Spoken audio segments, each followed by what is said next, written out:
Tamil news நேயர்களுக்கு வணக்கம். இன்றைய சிறப்பு நேர்காணலில் நம்ம இணைந்திருப்பவர் காங்கிரஸ் கட்சியினுடைய செய்தி தொடர்பாளர் மரியாதைக்குரிய இனியன் ராபர்ட் சார். சார் வணக்கம் சார். சார், இப்போ தேர்தல் வாக்கு செலுத்தக்கூடிய நாள் இன்று. இப்போ மதிய வேளையில் நம்ம இருந்து கொண்டிருக்கிறோம். வாக்கு பர்சன்டேஜ் கடந்த தேர்தலோடு ஒப்பிடும் பொழுது நல்லாவே பர்சன்டேஜ் வந்து உயர்ந்திருக்கு. ஓவராலாக இப்போ ஒரு மணி நிலவரப்படி பார்த்தோம் அப்படின்னா 56 புள்ளி சம்திங் வந்திருக்கு. எப்படி பார்க்குறீங்க? கடந்த தேர்தலை விடவும் இந்த தேர்தல் போலிங் பர்சன்டேஜஸ் வந்து அதிகமாகிருக்கு. சார், இந்த எலெக்ஷன் அப்படின்றது அடிப்படையே ஒரு ஜனநாயக திருவிழா அப்படின்னு சொல்லலாம்.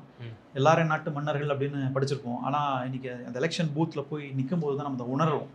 என்னென்னா, அந்த லைனில் வந்து நம்ம வந்து யாரை வேணா இனம், மதம், மொழி எல்லாம் தாண்டி ஒரு லைனில் வந்து அதிகாரங்களை தாண்டி நான் எவ்வளோ பெரிய ஆள் அதெல்லாம் தாண்டி வந்து லைனில் நின்று பொறுமையாக நின்று 2 மணி நேரம் நின்று அந்த ஓட்டை போட்டுட்டு வராங்கல்ல, அது உண்மையிலேயே கொண்டாடப்பட வேண்டிய ஒரு ஜனநாயக கடமையை தான் இன்றைக்கி நான் உணர்ந்தேன். எப்பவுமே உணர்றது உண்டு, இன்றைக்கி அது அதிகமாக உணர்ந்தேன் நான். அதனுடைய வெளிப்பாடு நமக்கு வந்து இந்த நம்பர்ஸில் பார்க்குறோம். இவ்வளோ மக்கள் ஆரவாரமாக போய் வாக்களிக்கிறாங்கன்றதை புரிஞ்சுக்க முடியுது. ஆனால் இதற்கு பின்னாடி, இந்த நம்பர்ஸுக்கு பின்னாடி ஒரு முக்கியமான காரணமாக நம்ம எஸ்ஐஆர் தான் இருக்கிறதுக்கான வாய்ப்புகள் உண்டு. ஸோ எஸ்ஐஆர் ரிவிஷனுக்கு பிறகு நிறைய பேரை தூக்கிட்டாங்க. அதாவது போலி பேரில் இருந்தவங்க, மாற்று பேர்கள் இருந்தவங்க, அட்ரஸ் மாதிரி இருந்தவங்க அப்படின்னு தூக்குனதுனால தெளிவாக ஒரு வாக்குப்பதிவு நடக்குதுன்றது நம்மளால் புரிஞ்சுக்க முடியுது. அதனுடைய விளைவு தான் நீங்கள் சொல்லக்கூடிய அந்த 56 விழுக்காடை தாண்டி வாக்கு ஒரு மணிக்கே வருது. என்னோட ப்ரெடிக்ஷன் என்னன்னா, ஏற்கனவே பாண்டிச்சேரியில் பார்த்தோம். பாண்டிச்சேரியில் 90 விழுக்காடை தாண்டி தான் போலிங் போச்சு. அதே மாதிரி தமிழ்நாட்டிலேயே உங்களுக்கு வந்து 88 to 90 வரைக்கும், 88 90 வரைக்கும் மாலை 6 மணிக்குள்ள ரீச் ஆகும். 5.73 crore ஓட்டர்ஸ் ஓவரால் தமிழ்நாட்டில். ஸோ அப்போ நீங்கள் சொல்கிறது பார்த்தோம்னா 5 crore வந்து தாண்டிடும். ஓகே, 5.773 கோடி வாக்காளர்கள் 5 கோடி தாண்டினாலே உங்களுக்கு வந்து 88 to 90 விழுக்காடு வாக்கு வங்கியை அதை டச் பண்ணிடும். ஓகே, அது நல்ல ஒரு சைன். ஆக்சுவல் ஜனநாயக நாட்டில் 90 விழுக்காடு மக்கள் வாக்களிக்கிறாங்கன்றதே நமக்கு ஒரு நல்ல விஷயம் தான். ஏன்னா இத்தனை ஆண்டு காலம் பார்த்தீங்கன்னா 65 70 இப்படி தான் இருக்கும். பார்க்கறதுக்கு நமக்கே வந்து வருத்தமாக இருக்கு. என்னடா ஓட்டுலாம் போட மாட்டீங்களா? அதுவும் நகர்ப்புறங்களில் வாக்கு போலிங் எப்பவுமே கம்மியாகும். கிராமப்புறங்களில் தான் மற்ற சென்னை தவிர மற்ற பகுதிகளில் தான் உங்களுக்கு வந்து வாக்கு அதிகமாகும், தவிர இங்கே எல்லாம் கம்மியாகும். இந்த முறையை கொஞ்சம் கூடும் நான் நினைக்கிறேன், சென்னை உட்பட பல பகுதிகளில். ஏன்னா அந்த எஸ்ஐஆர் ரிவிஷனுக்கு பிறகு நிறைய பேர், ஏன்னா சென்னையில் எப்படி டிரான்ஸ்ஃபராக வெளியே போயிருப்பாங்க ப்ரொஃபஷனலாக, இதெல்லாமே ஃபில்டர் ஆகி இந்த முறை வந்து கரெக்ட் நம்பர்ஸில் வரும். நல்லது கூட. நீங்கள் ஜனநாயக பார்வையில் பார்த்தீங்கன்னா இது வந்து நல்லது ஒரு முயற்சி தான் இருக்கும்னு நினைக்கிறேன். இப்போ இதில் பார்க்குறோம் பர்சன்டேஜ் வைஸாக. இப்போ சென்னையில் வழக்கம் போல் ஆவரேஜாக எல்லா மாவட்டங்களையும் ஒப்பிடும் பொழுது சற்று குறைவாக இருக்குது. சவுத்துலேயும் பல மாவட்டங்கள் வந்து ஆவரேஜில் ரொம்ப குறைவாக இருக்குது. கொங்குல சில பகுதிகள் வந்து ரொம்பவே அவங்க தான் வந்து நல்ல பர்சன்டேஜஸ் வந்து போலாக இருக்கிறது பார்க்குறோம். ஒரு மணி நேரம் படி பார்த்தோம்னா சராசரியாக அங்கே வந்து 60 முதல் 62% வந்து போலாகிறத பார்க்குறோம். மற்ற மாவட்டங்களில் இருக்கக்கூடியது ஒரு 56, 57, 58 அப்படிங்கிற மாதிரி இருக்குது. சென்னை மற்றும் சவுத்துலலாம் பார்த்தோம் அப்படின்னா ஒரு 50, 52 அப்படின்ற மாதிரி தான் வர்றதை பார்க்க முடியுது. இதை எப்படி பார்க்குறீங்க? ஒரு ஜோனெல்லாம் பிரித்து பார்க்க வேண்டியது இருக்கா? அந்த மக்கள் அப்படி என்ன ஒரு ஆர்வத்தோடு வந்து உடனடியாக வாக்களிக்கணுங்கிற ஒரு தன்மை அப்படி இது எப்படி பார்க்குறீங்க? இல்லை, நீங்கள் பொதுவாகவே வந்து இந்த ஜோன் வைஸ் நீங்கள் பார்த்துட்டிங்கன்னா அதில் நிறைய ஃபேக்டர்ஸ் வரும். அதில் வந்து நீங்கள் பூவியல் சார்ந்து, கிளைமேட் சார்ந்து, அங்கே இருக்கின்ற தொழில் சார்ந்து, அங்கே இருக்கின்ற வேலைவாய்ப்பு சார்ந்து, அங்கே இருக்கின்ற பொருளாதாரம் சார்ந்து தான் இந்த ஜோனை நீங்கள் பிரித்து பார்த்தீங்கன்னா அப்படி தான் அங்கே வாக்கு பதிவாகுங்க. இப்போ கொங்கு பகுதிகள் அடிப்படையிலே வந்து பார்த்தீங்கன்னா விவசாயம் சார்ந்தவங்க நிறைய பேர் வந்து அங்கே விவசாய கூலிகளாக இருப்பாங்க, விவசாய முதலாளிகளாக இருப்பாங்க. அவங்களுக்கு வந்து வாக்களிப்பது பெரிய சிரமமான இருக்காது. ஆனால் சென்னை மாதிரி பகுதிகளில் கம்பெனிகளில் வேலை செய்வாங்க, 5 மணிக்கு ஆஃபீஸ் இருக்கும், அல்லது 2 மணிக்கு ஆஃபீஸ் விட்டுருவாங்க. அதன் பிறகு தான் இங்கே வந்து வாக்களிக்க வருவாங்க. அங்கேயும் வந்து திருப்பூர் இண்டஸ்ட்ரிகள்லாம் நீங்கள் லீவ் விட்டுருக்காங்க. ஸோ அங்கேயும் வந்து அது மாதிரி இதை நீங்கள் பார்க்கணும். அதே மாதிரி கிளைமேட் ஃபேக்டர்ஸ் எடுத்திங்கன்னா கொங்கு கொஞ்சம் கோயம்புத்தூர் பக்கம் பார்த்தீங்கன்னா கொஞ்சம் கிளைமேட் வந்து இதை விட அங்கே குறைவாக தான் இருக்கும். இந்த வெயில் தாக்கம் குறைவாக இருக்கும். சவுத்தில் வெயில் தாக்கம் அதிகமாக இருக்கும். சென்னையில் இன்னும் அதிகமாக தெரியும் நமக்கு. இதெல்லாம் வச்சு பார்க்கும்பொழுது உங்களுக்கு மேற்கு பகுதிகளில் வாக்கு வந்து அதிகமாக பதிவாகிறது ஒரு காரணமாக இருக்கும். அஃப்கோர்ஸ் அரசியல் காரணங்களும் இருக்குது, இல்லை மறுக்கல, அரசியல் காரணங்களும் இருக்கலாம் அதுக்கு பின்னாடி. பட் இருந்தாலும் இந்த காரணங்களை நம்ம கன்சிடர் பண்ணணும். ஜாகிரபிக்கலாக புவியியல் சார்ந்து, கிளைமேட் சார்ந்து, பொருளாதாரம் சார்ந்து, வேலைவாய்ப்பு சார்ந்து, தொழில் சார்ந்து இது நம்ம கன்சிடர் பண்ணோம். நமக்கு புரிஞ்சிடும் இந்த ஜோன் ஏன் இந்த மாதிரியான போலி வந்து ஏன் ஆகலை. அதுலேயும் ஆண்கள் பெண்கள் அதையும் நம்ம தனியாக நம்ம ஜெண்டர் வைஸ் நம்ம பிரித்து பார்க்கலாம். அதனால் அப்படி தான் நம்ம 2021 விட இப்போ 26 இப்படி ஒரு நல்ல பர்சன்டேஜஸ் வந்து உயர்ந்திருக்கு. அதில் சில ஃபேக்டர்ஸும் சொல்கிறாங்க. வைட்டமின் எம், நான் என்ன சொல்ல வரேன்னு மக்களுக்கு புரியும், உங்களுக்கு புரியும்னு நினைக்கிறேன். அது வந்து இந்த தேர்தலில் ஒரு பங்கு ஒரு அது 2021 விட நல்லாவே ஒரு ஃபேக்டராக இருந்திருக்கு. இப்போ உதாரணத்துக்கு பிடிஆர் மதுரை மத்தியில் இருக்கார். அவருக்கு அந்த தொகுதியில் பார்த்தோம் அப்படின்னா கொஞ்சம் சற்று மந்தமாகவும் பிற மாவட்டங்களோட ஒப்பிடும்போது குறைவான சதவீதம் தான் பதிவாகுது. அப்போ அவர் வந்து பெரிதாக செலவழிக்கவில்லை அப்படிங்கிற ஒரு காரணம் சொல்லப்படுது. ஆனால் மனோ தங்கராஜ் அவர்கள் இன்னும் அருகில் இருக்கக்கூடிய தொகுதிகள் அந்த செக்மெண்ட்டா பார்க்கும்போது இ அதிகமான பெர்சன்டேஜஸ் வந்து பதிவாகுது. அப்போ வைட்டமின் எம் குடுக்கப்பட்ட தொகுதிகள்ல நல்லாவே போலிங் ஆயிருக்கு. மக்கள் வந்து வாக்களிச்சிருக்கிறாங்க. கொடுக்கப்படாத தொகுதிகளில் எல்லாம் வந்து ஒரு மந்தமான நிலை இருந்திருக்கு அப்படின்றாங்களே. இத நம்ம வந்து மறுத்துற முடியுமா? இல்ல நான் அத வந்து முழுமையா ஏத்துக்க மாட்டேன். நான் எப்பொழுதும் நம்புறது என்னன்னா, மக்கள பொறுத்தளவுக்கு பணம் குடுத்தா பணம் வாங்கிப்பாங்க. நான் அத மறுக்கிறதுக்கு இல்ல. நாம கேள்விப்படுறோம். பல வீடியோக்கள்ல பார்க்குறோம் நாம. கட்சிகள்ல சில வேட்பாளர்கள் குடுக்க தான் செய்றாங்க. ம்.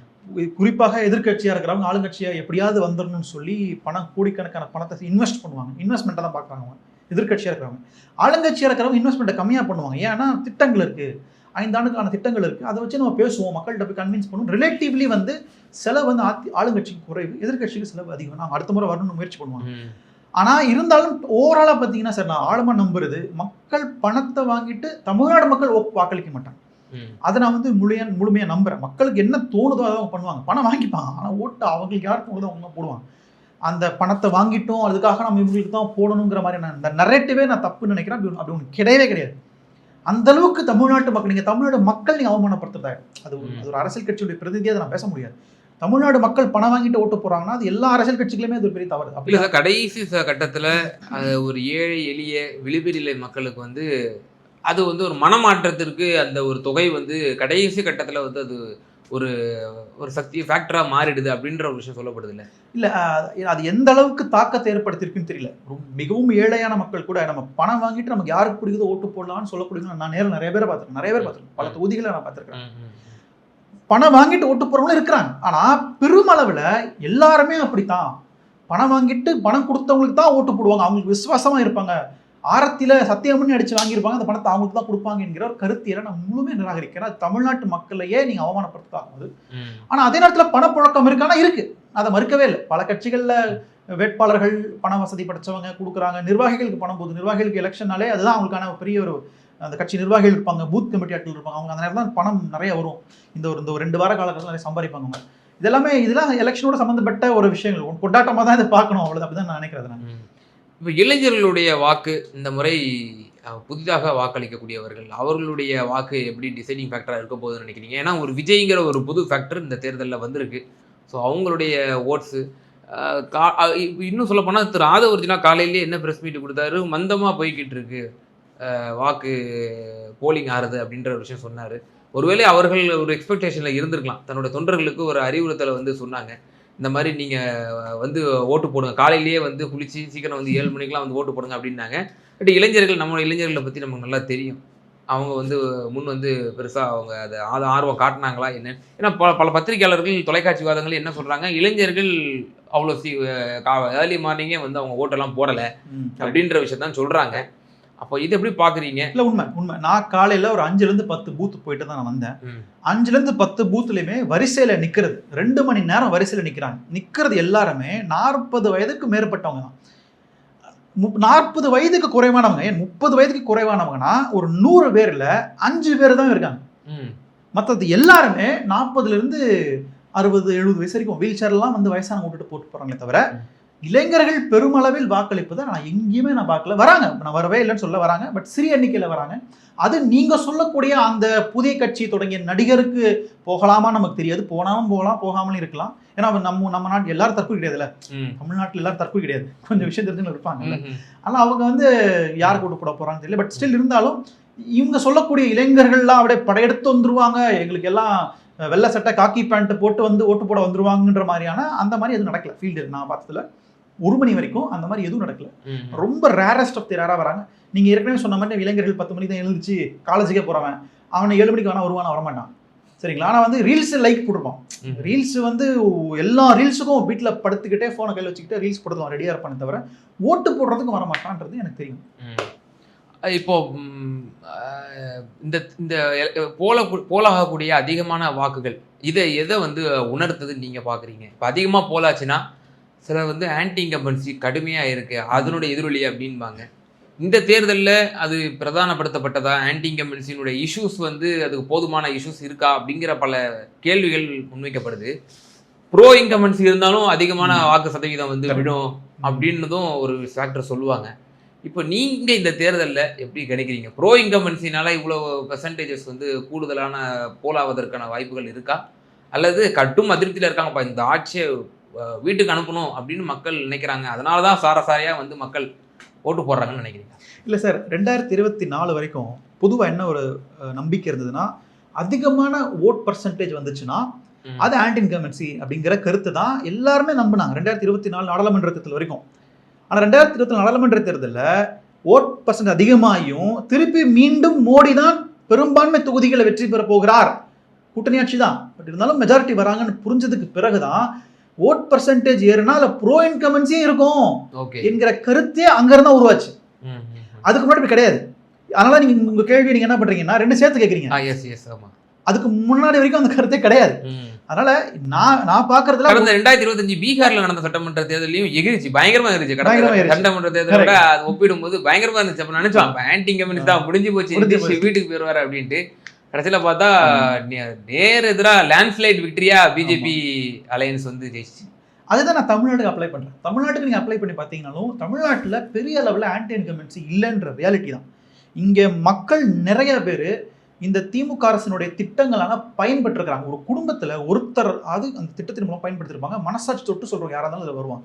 ஒரு பஸ்ஸில் நான் இலவசமாக போல, நான் அரசாங்கத்துக்கிட்ட இருந்து 1000 ரூபாய் பணம் வாங்கலை, எனக்கு நான் முதல் திட்டத்தில் நான் பயன் ஆகலை அப்படின்னு ஒரு குடும்பத்தில் யாராவது ஒருத்தராது வந்திருப்பாங்க. யாரும் இல்லைன்னு சொல்ல முடியாது. அப்போ அந்த பயனாளிகள் நிச்சயமாக இந்த முறை திமுக ஓட்டு போடுவாங்க. அப்போ ப்ரோ இன்கம்பன்சி தான் இந்த முறை அதிகமாக இருக்கே தவிர ஆன்டி இன்கம்பன்சி கிடையாது. இருக்கு, ஒரு சில பகுதிகள் இருக்கு, அது பாக்கெட்ஸ் தான் இருக்கே தவிர ஓவரால் தமிழ்நாட்டில் கிடையாது. அதை வந்து எப்படியாவது அறுவடை பண்ண முடியுமா அல்லது அது துவக்கி வைக்க முடியுமான்னு விஜய் ட்ரை பண்ணாரு. ஆனால் ஒன்றும் நடக்கலன்றதான் இன்னைக்கு காலையிலேருந்து நம்ம பார்த்துட்டு இருக்கிறோம். இதுக்கு மேலே இளைஞர்கள் வருவாங்களா, எந்த அளவுக்கு ஓட்டு போட போறாங்க? சார் லைக்ஸ் போடுறது ஈஸி சார், ஓட்டு போடுறது கஷ்டம். ரொம்ப சிம்பிளாக சொல்கிறேன். வீட்டில் உட்காந்து லைக்ஸ் போடுறது. ரெண்டாவது, இந்த லைக் வச்சு நீங்கள் வந்து தீர்மானிக்க கூடாது. ஏன்னா ஆந்திராலேருந்து லைக் போடுறான், கேரளாலேருந்து லைக், மலேசியாவிலேருந்து, அது 18 வயசு கீழே இருக்கிறவங்க போடுவாங்க, இல்லாதவங்க போடுவாங்க. ஆமாம், நீங்கள் அது நீங்கள் எனக்கு தெரிஞ்சு மலேசியாவில் இருக்கிற எனக்கு நண்பர்கள் நிறைய பேர் வந்து தாவேக்கு ஆதரவாளர்கள். அவங்க இந்திய குடிமகனே கிடையாது. அவருக்கு விஜய் பிடிக்கும்ன்றது லைக் பண்ணிருப்பாங்க, ரீட்வீட் பண்ணுவாங்க, ஷேர் பண்ணுவாங்க. அவங்களுக்கு ஓட்டே கிடையாது. அதே மாதிரி இவங்களுக்கு வந்து துபாயில் இருப்பான், அங்கேருந்து ஓட்டு போடுவாங்க. இந்த மாதிரி பல பகுதிகளில் இருந்து குழந்தைகள், வாக்களிக்காதவங்க, மற்ற குடிமை உள்ளவங்க, அதை வச்சு நம்ம வந்து தேர்தலை கணிக்க முடியாது. நான் நம்புறது ஒன்னே ஒன்று தான், இன்றைக்கும் தமிழ்நாட்டில் திமுக கூட்டணிக்கும் அதிமுக கூட்டணிக்கு தான் போட்டி. இது தெளிவாக இருக்கு கிரவுண்டில். ஏன்னா நீங்க அந்த பூத்துக்கு போகும்போதே நான் அதை ஃபீல் பண்றேன் சார். இந்த பக்கத்தில் அதிமுக பூத் ஸ்லிப் கொடுக்குறாங்க, இந்த பக்கத்தில் திமுக பூத் ஸ்லிப் கொடுக்குறாங்க. ஒரு 10 பேர் உட்காந்துருக்காங்க, அந்த லிஸ்ட், அந்த போலிங் லிஸ்ட் எடுக்கிறாங்க, வெரிஃபை பண்றாங்க, பூத் ஸ்லிப் தராங்க, உள்ள போறாங்க. இதை இன்னைக்கு வரைக்கும் தமிழ்நாட்டில் எந்த கட்சியுமே சக்சஸ்ஃபுல்லா பண்ண முடியல, தேசிய கட்சிகள் உட்பட. ஓகே, ஸோ இங்க 2 கட்சி தான், இரு திராவிட கட்சிகள் மட்டும் தான் இந்த கட்டமைப்பு இருக்கு. நாம் தமிழர் கட்சி அங்கங்க வச்சிருக்காங்க, சின்ன சின்னதா இருக்கு, ஓரமா இங்க உட்காந்துருக்காங்க. தாவேக்கா இவ்வளவு பேசுனாங்க, அவங்களுக்கு எந்த இடத்துலயுமே இந்த பூத் ஏஜென்ட்டுகளோ பூத் கமிட்டிகளோ கிடையாது. வாலண்டியர்ஸா யாராவது அந்த வேட்பாளருக்கு வேண்டியவங்க எங்கேயாவது உட்காந்துக்கிட்டு வேலை பார்த்தா தானே உண்டே தவிர அஃபிஷியலா அவங்களுக்கு ஸ்ட்ரக்சரே கிடையாது. அப்போ மக்கள், சாமானிய மக்கள், பொதுமக்கள், எளிய மக்கள் அவங்களுக்கு அந்த ஓட்டரடி தூக்கிக்கிட்டு பூத்துக்கு போறாங்கல்ல, போகும்போது எங்க முதல்ல போறாங்கன்னா திமுக அதிமுக கேம்புக்கு தான் போறாங்க. அந்த ஷாமியால உட்காந்துருக்காங்க, அவங்க கிட்ட கொடுத்து எனக்கு ஸ்லிப் எழுதி கேட்கறாங்க. அப்போ அந்த ஸ்லிப் எழுதி தருது திமுக அதிமுக தான். அந்த கட்டமைப்பு இன்னைக்கு தமிழ்நாட்டில் எந்த கட்சிக்குமே இல்லை. நீங்க விஜய் புடவைல கூட்டம் வருதுங்கிறாங்கல்ல, இளைஞர்கள் எவ்வளவு பேர் போறாங்க, அவ்வளவு பேர் வராங்கல்ல, இவங்க எங்க போனாங்க?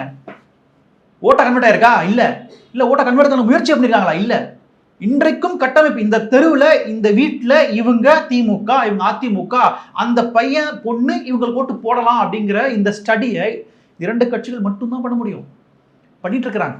இன்னைக்கு இதை தாண்டி தேசிய கட்சிகள் பண்ண முடியல. காங்கிரஸும் பாஜகவும் இதை பெரிய அளவில் தகர்க்க முடியாது. கட்டமைப்பை பாஜக கட்டமைப்பு தகர்க்க நினைக்குது, அதிமுக கட்டமைப்பு தகர்க்க நினைக்குது, முடியலையே. காங்கிரஸும் முயற்சி செய்கிறது, இன்னும் முடியலையே. அப்போ மற்ற கட்சிகள்லாம் வந்து யோசிச்சு பாருங்க எலமெண்ட். அதனால நான் இன்னைக்கு பார்த்ததுல இன்றைக்கும் தமிழ்நாட்டில் போட்டி யாருக்குன்னா திமுக கூட்டணிக்கும் அதிமுக கூட்டணிக்கு தான் போட்டி. மற்ற யாருக்குமே அது உள்ள வந்து பெரிய அளவில் ஸ்பேஸ் எல்லாம் நினைக்கிறேன். இப்போ விஜயினுடைய ஃபேக்டரை இப்போ இந்த தேர்தலில் எப்படி பார்க்குறீங்க? போலாக்கூடிய பர்சன்டேஜஸை வச்சு ஓவரால் கணிக்க முடியுதா உங்களால்? இப்போ விஜய் பெரம்பூர், திருச்சி கிழக்கில் ஒரு நெக் டு நெக் ஃபைட்டு கொடுப்பாரு அப்படின்னு பரவலான ஒரு கருத்து சொல்லப்படுது. அதை தாண்டி விஜயை தாண்டி இருக்கக்கூடிய 232 கேண்டிடேட்ஸ் இருக்கிறாங்க.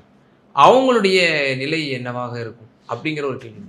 இல்லை சார், தமிழ்நாட்டில் நீங்கள் 96லேருந்து எடுத்தீங்கன்னா 96 89லேருந்து எடுத்தீங்கன்னா 2 திராவிட 1989லேருந்து எடுத்தீங்கன்னா 2 திராவிட கட்சிகளுக்கும் மாற்று மாற்று மாற்று அரசியல் எப்பவுமே இருந்திருக்கு. 20 விழுக்காடு வாக்கு வங்கி எல்லா தேர்தலையுமே, அதிகபட்சம் 20 விழுக்காடு, குறைஞ்சபட்சம் 10 விழுக்காடு, எல்லா தேர்தலையுமே திராவிட கட்சிகளுக்கு நாங்கள் மாற்று அப்படின்னு, அது காங்கிரஸாக இருக்கலாம், அது தமிழ் மாநில காங்கிரஸாக இருக்கலாம், அது நாம் தமிழர் சீமானா இருக்கலாம், அல்லது தேசிய முற்போக்கு திராவிட கழகமாக இருக்கலாம், அல்லது மாற்றம் முன்னேற்றம் அன்புமணியாக இருக்கலாம். இப்படி ஏதோ ஒரு வகையில் பல ரூபகங்களில் 10லேருந்து 20 விழுக்காடு ஒரு ஆன்டி டிராவிடியன் பாலிடிக்ஸ்க்கு எதிராக கட்டமைப்பு எப்பவுமே இருந்திருக்கு. அதை விஜய் அறுவடை செய்ய முயற்சி செய்கிறாரே தவிர அவர் திமுக அதிமுக கட்டமைப்பை எந்த இடத்தையும் தகர்க்க நினைக்கல. ஒரு சில இடங்கள்ல ட்ரை கார்னர் ஃபைட் இருக்கு, நான் அதை மறுக்கல. ஒரு சில இடங்கள்ல ஒரு சில தொகுதிகள்ல அந்த வேட்பாளர் திருச்சி கிழக்கா கோபிச்செட்டிப்பாளையம் இவரா இருக்கலாம், இந்த மாதிரி ஒரு சில தொகுதிகளில் ட்ரை கார்னர் ஃபைட்டுக்கான வாய்ப்புகள் உண்டு. ஏன்னா அந்த அந்த அந்த செலிபிரிட்டி அந்த அந்த அரசியல்வாதி ஃபோர் கார்னர் ஃபைட்டுங்கிறது களத்துல இருக்கிறது. ஒரு தொகுதியை ஃபார் தி பெஸ்ட் எக்ஸாம்பிளா சொல்லணும்னா காரைக்குடி திரு சீமான் போட்டியிடக்கூடிய தொகுதியை திரு சீமான் எதிர்த்திருக்கக்கூடிய காங்கிரஸ், அங்க அமமுக நிக்குது, தாவேகா நிக்குது. ஆமா, காரைக்குடி குட் எக்ஸாம்பிள். காரைக்குடின்றது 4 முனை போட்டி. மற்ற தொகுதிகளில் ஒரு ட்ரை கார்னர் ஃபைட் தான் இருக்கும் நான் நினைக்கிறேன். அதுவும் பரவலா இருக்காது, ஒரு சில தொகுதிகளில் ட்ரை கார்னர் ஃபைட் இருக்கும். பட் அது மறுபடியும் திமுக தான் லாபம் சார். மும்முனை போட்டின்னு வந்துட்டாலே அது திமுக தான் லாபம். அது ஓகே. நீங்க 4 முனை போட்டினா ஷுவர் ஷாட், டவுட்டே இல்லை. ஆன்டிகேமன்சி ஓட்டு உடச்சி தெரிக்குது. அப்படி உங்களுக்கு 4 பங்கா உடைக்குது. Cake walk for DMK. Okay, 25-30% DMK எடுத்துட்டாலே ஆட்சி பிடிச்சிருவாங்க, வருத்தப்படவே வேண்டாம். பெருசா தேவையில்லை. 40-45% கூட தேவைப்படாது. 25-30% ஆட்சி பிடிச்சிருவாங்க. Okay, 120 seats guarantee, minimum 120 guarantee. Okay sir, இப்போ விஜய் அவர்கள் தனிப்பட்ட விஜய் ஜெயிப்பதற்கான வாய்ப்பு இருக்கு நீங்க நினைக்கிறீங்களா? இல்லை, அவர் ஒரு செலிபிரிட்டி. அவர் வந்து மக்கள் வந்து இப்போ முதலமைச்சர் நிற்கிறார், எதிர்கட்சியில் நிற்கிறாருன்னா அவங்களுக்காக ஒரு ஓட்டு எப்பவுமே இருக்கும். அதை வச்சு அவர் வந்து மக்கள் ஒரு வாக்களிக்கலாம். ஒரு செலிபிரிட்டி நிற்கிறாரு, அவர் ஓட்டு போடலாம், அதை வச்சு அவர் வரலாமே தவிர மற்றபடி வந்து அவர் கட்சியை சார்ந்த மற்ற வேட்பாளர்கள் வெற்றி பெறதுக்கு வாய்ப்பு இல்லை. அதனால ஆனால் அதே நேரத்தில் திருச்சி கிழக்கு வந்து பார்த்தீங்கன்னா வந்து விஜய்க்கு பெரிய சவாலாக இருக்கும். பெரம்பூர் அவருக்கு ஈஸியாக இருக்கும், திருச்சி கிழக்கு அவருக்கு ஈஸியாக இருக்காது. ஏன்னா இன்னைக்கு நான் சொன்ன இந்த ட்ரை கார்னர் ஃபைட்டில் சென்னையில் ட்ரை கார்னர் ஃபைட் தான் இருக்குது. வெளிப்படை சொல்றேன், சென்னையில் உள்ள 14 சட்டமன்ற தொகுதியிலுமே ட்ரை கார்னர் ஃபைட் தான். மற்ற ஊர்களில் டிவிக்கு பெரிய பிரசன்ஸ் கிடையாது. ஸோ பெரம்பூர் சென்னைக்குள்ளே வர்றதுனால கண்டிப்பாக ட்ரை கார்னர் ஃபைட் இருக்கிறதுக்கான வாய்ப்புகள் அதிகமாக இருக்குது. ஆனால் திருச்சி கிழக்கு அப்படி இல்லை. அங்கே வந்து அது பேசிக்கலி திமுக கோட்டை. அதிகமாக கிறிஸ்தவர்கள் வாழ்கிற பகுதி, கிட்டத்தட்ட 25 விழுக்காடு கிறிஸ்தவர்கள் வாழ்கிறாங்க, கத்தோலிக் கிறிஸ்தவர்கள் வாழ்ந்துருக்காங்க. அவங்கெல்லாம் வந்து தாவேகா கண்மூடித்தனமாலாம் ஓட்டு போட்டுற மாட்டாங்கன்னு நாளமாக நம்பிக்கை இருக்குது. அதனால் டிவிக்கு விஜய்க்கு வந்து திருச்சி கிழக்கு ரொம்ப டஃப்பாக இருக்கும், பெரம்பூர் அவருக்கு கொஞ்சம் ஈஸியாக இருக்கும்ன்றது தான் என்னுடைய பர்சனல் அப்சர்வேஷன். ஆனால் அங்கே பெரம்பூரில் இன்னொரு விஷயம் பார்க்குறதுக்கு அங்கே 2 கார்னர் ஃபைட்டு தான் இருக்குமா? ஏன்னா பாண்டாளி மக்கள் கட்சி மாம்பழ சின்னம் தான் அஇஅதிமுக என்டிஏ அலையன்ஸ் சார்பாக நிற்க வச்சிருக்காங்க. அப்போ மாம்பழம் அங்கே எவ்வளோ பெரிய ஃபேக்டராக இருக்குங்கிற ஒரு கேள்விக்குறி இருக்குது. ஆனால் அறியப்பட்ட முகம் ஒரு ஸ்டார் கேண்டிடேட்டாக அறியப்படுறாங்க திலகபாமா அவர்கள்.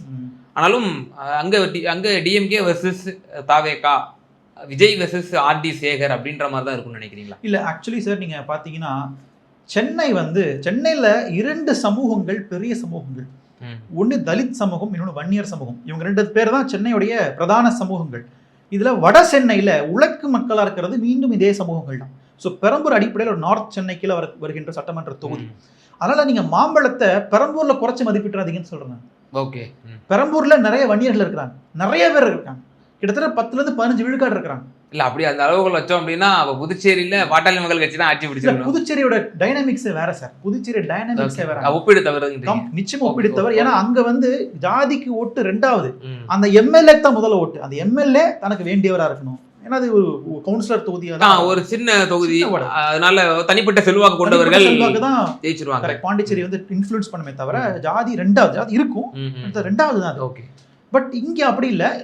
அந்த மாம்பழம் நெட்வொர்க் பண்றதுக்கு ஹெல்ப்ஃபுல்லா இருக்கும் அதிமுகவுக்கு. பிளஸ் அதிமுக பேஸ் பெரம்பூர்ல அதிகம், நார்த் மெட்ராஸ் பேஸ். நிச்சயமா வந்து அது ட்ரை கார்னர் ஃபைட்டா தான் விஜய்க்கு இருக்குன்றது ஒரு பர்சனல் அப்சர்வேஷன். ஏன்னா இளைஞர்கள் அங்கே இருக்கக்கூடியவங்க, உழைக்கும் மக்கள் நிறைய பேர் விஜய் ப்ரிஃபர் பண்ணலாம். திமுகவுக்கு ஒரு டஃப் காம்படிஷன் இருக்கும், ரொம்ப டஃபாக காம்படிஷன் 3 பேர். மற்றபடி வேறு எங்கேயுமே அது இல்லை சார். வேறு எங்கேயுமே தமிழ்நாட்டில் இருக்கிறதுக்கான வாய்ப்புகள் இல்லை. நிச்சயமா சார், வாக்கு சதவீதம் உயர்ந்து கொண்டிருக்கிறது. ஜனநாயகம் ஒரு தலை தோங்க மக்கள் எல்லாம் ஆர்வத்துடன் வாக்களிக்க வருகிறார்கள் என்பது புரிந்து கொள்ள முடிகிறது. ஆனால் இளைஞர்கள் இன்னும் சற்று தோய்வாகத்தான் இருந்து கொண்டிருக்கிறார்களோ என்கிற ஒரு பார்வையும் இதில் முன்வைக்கப்படுகிறது. நிச்சயமாக இந்த போலிங் பர்சன்டேஜஸ் வச்சு உங்களுடைய தெளிவான அனாலிசிஸை எங்கள் நேயர்களுக்கு பகிர்ந்தீங்க. ரொம்ப நன்றி. நன்றி சார். தேங்க்யூ.